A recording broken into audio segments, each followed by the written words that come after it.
Hello and welcome to the Collapse Experiment. If you enjoy this video, please remember to like and subscribe. And hell, if you enjoy this, share it. I don't do whatever.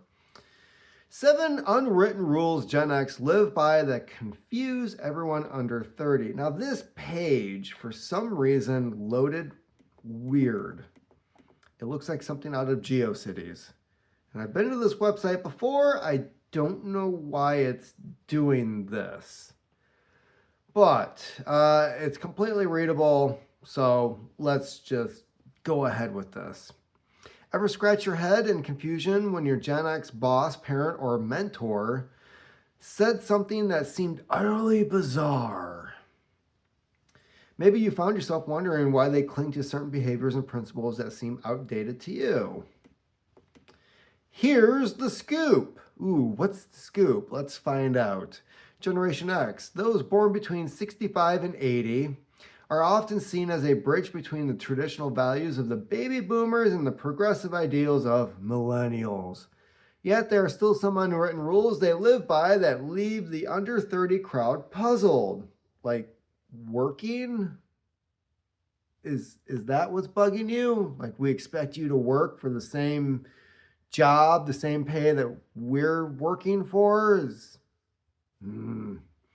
So if you're itching to decipher the Gen X code, trust no one.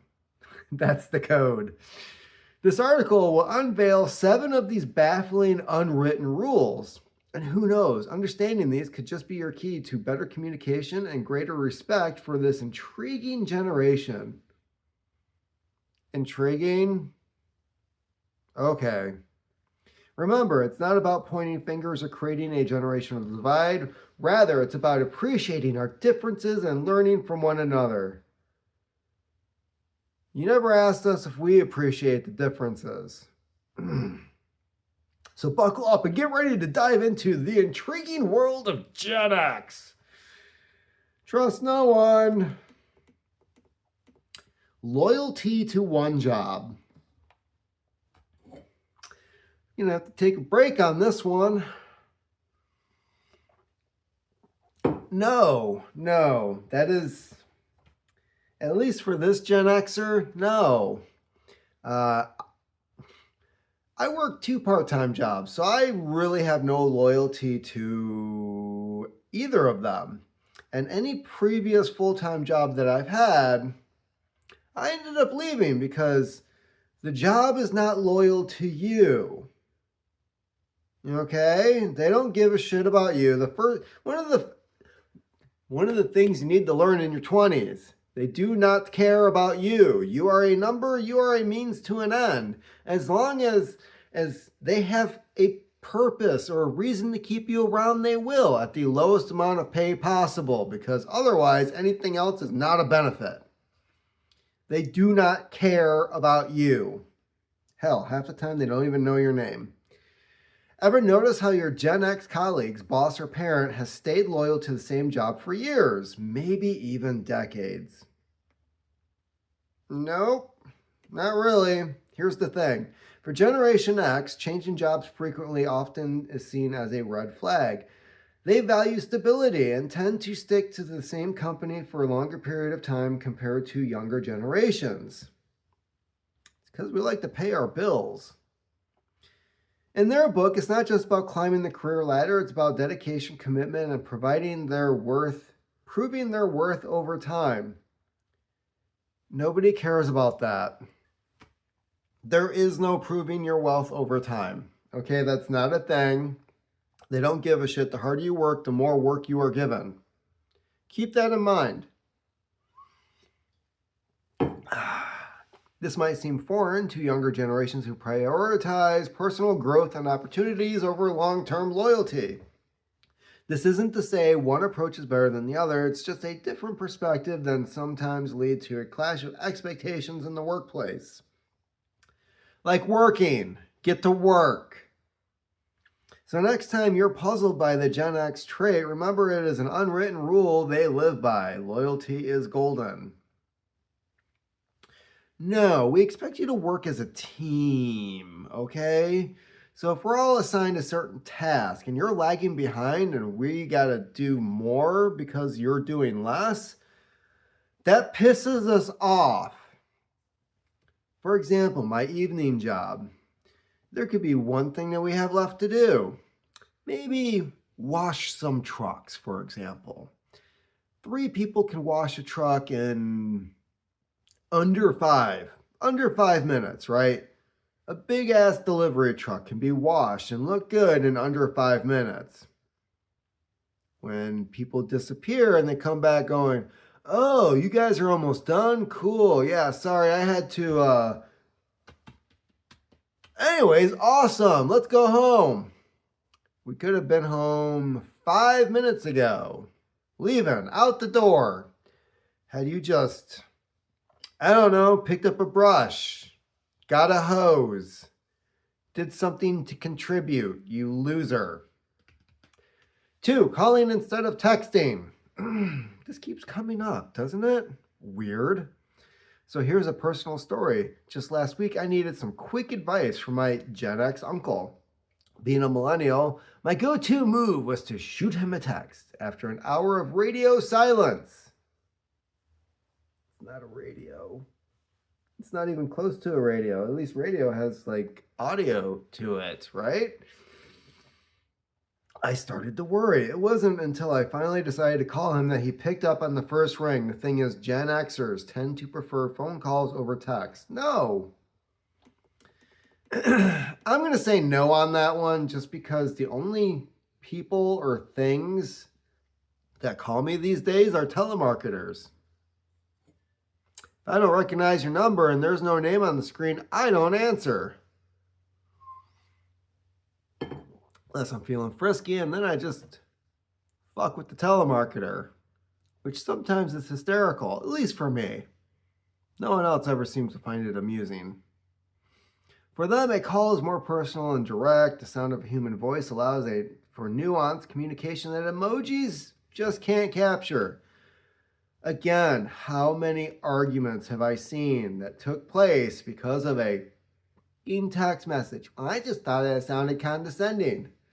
It's words on a screen. How did you decipher the tone of the text? How?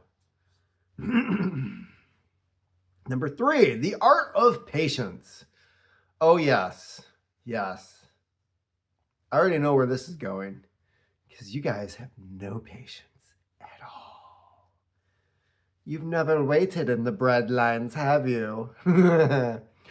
Let's talk about patience. Generation X grew up in an era where instant gratification was not a thing. Not a thing. If you wanted to hear the new Pearl Jam album, you better hope to have a friend whose parents might have actually bought it for them because your broke ass isn't going to hear it otherwise. Except for that one track on the radio. The one track that just plays over and over. And you know, this can't be the only good song in this album, right? It can't be because, there's got to be like 11, 12 tracks on this thing. Why am I only hearing the one song? They didn't have the internet to answer their every question, and they certainly couldn't stream their favorite shows on demand. We had these things called encyclopedias that you had to figure out the topic of what you were looking up and then pull it off the shelf and open the book and go, am I even spelling this correctly? Because I'm not finding this thing in here. Yeah, everything was education back then. They had to wait and wait and wait some more. And you know what? They're okay with that. And in fact, they value it. I hardly buy anything new. I just wait for it to show up at Goodwill because I am not paying full price. For them, good things come to those who wait. They understand the importance of patience, of letting things unfold naturally and not rushing the process. But for us under 30s, living in a world where everything is just a click away, this concept can be downright baffling. Why wait when you can have it now? Privacy is paramount. Here's why. For Gen Xers, privacy is not just a preference, it's an unwritten rule. They grew up in a time where personal matters were kept private, Oversharing was frowned upon. Didn't we just learn that Gen Z is now like learning this because they grew up with the internet and all the freaking nightmares with it? Yes, they embrace technology, but they are cautious about what they share online. They value their privacy and often more skeptical about the digital footprint they leave behind. Number 5, cash over cards. Have you ever been out to dinner with a Gen Xer and watched them pull out cash to pay for the meal? And you're like, what is this green stuff? What are they pulling out of their wallet? Is that like moldy paper or something? What is that? That's because for many in this generation, cold hard cash still holds a special place. You see, Gen Xers grew up in a time where carrying cash was the norm. Credit and debit cards were not as common in online banking. Well, that was simply unheard of. In fact, according to a report by the Federal Reserve, Gen Xers are less likely than other generations to make mobile payments and more inclined to use traditional methods like cash or checks. Why? Why, you might add? Consumers Energy, where I live, decided that if I paid online, as I had been for a couple of years, so no, I wasn't totally against this whole online paying thing until they decided that they're going to tack on a $3 convenience fee. I'm supposed to pay you $3 for the convenience of you not having to do a goddamn thing. I do all the fucking work, and it's going to cost me $3 to pay my bill? So I went ahead and said, you're now going to send me a bill and I'm going to send you a check because you don't charge me for that. And the moment you do, I am going fucking Amish, you pieces of shit. Yeah, pay your people to take my check and, mosey it on down to the bank and cash the motherfucker because, this online thing, $3 to pay my bill online, but I can spend, what is a stamp now? 50 cents? 55 cents? Dumb asses. So that was cash. Cash over cards. The value of face-to-face interactions. You know why Gen Z does not like face-to-face interactions? Because if you piss us off, we'll fucking hit you. I'll let you in on something. Gen Xers hold a special reverence for face-to-face interaction. Sure, they've adapted to emails, phone, video calls, and even social media. Except for Jeffrey Toobin. He didn't really understand the whole video calls thing. But when it comes down to it, nothing quite beats a good old-fashioned face-to-face conversation for them. For Gen X, looking someone in the eye,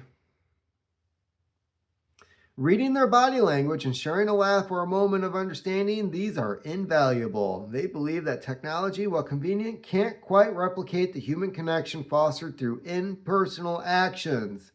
We can tell when you're an asshole. That motherfucker's bullshitting me. Number 7, hard work over shortcuts. Just fucking do it right the first time. Okay? Measure twice, cut once. Do it right the first time. Here's the most important thing you should know. For Gen Xers, there's no substitute for hard work. They believe in rolling up your sleeves, getting the job done, rather than looking for shortcuts or quick fixes. This generation witnessed their parents working hard for everything they had. They saw the value of persistence and grit, and they've carried these lessons with them. Their younger generations, brought up in a world of life hacks and instant solutions, might find this mindset somewhat perplexing. But for Gen X, it's not just about the results, it's about the effort you put into achieving it. This unwritten rule isn't about dismissing efficiency or innovation. It's about respecting the process and recognizing that sometimes the longest route often teaches the most valuable lessons. Read a book. Final thoughts as we navigate this diverse, intergenerational world. It always has been. It's always been a diverse, intergenerational world, okay? Baby boomers were living with people who remembered the streets of New York filled with horses instead of cars. Horses.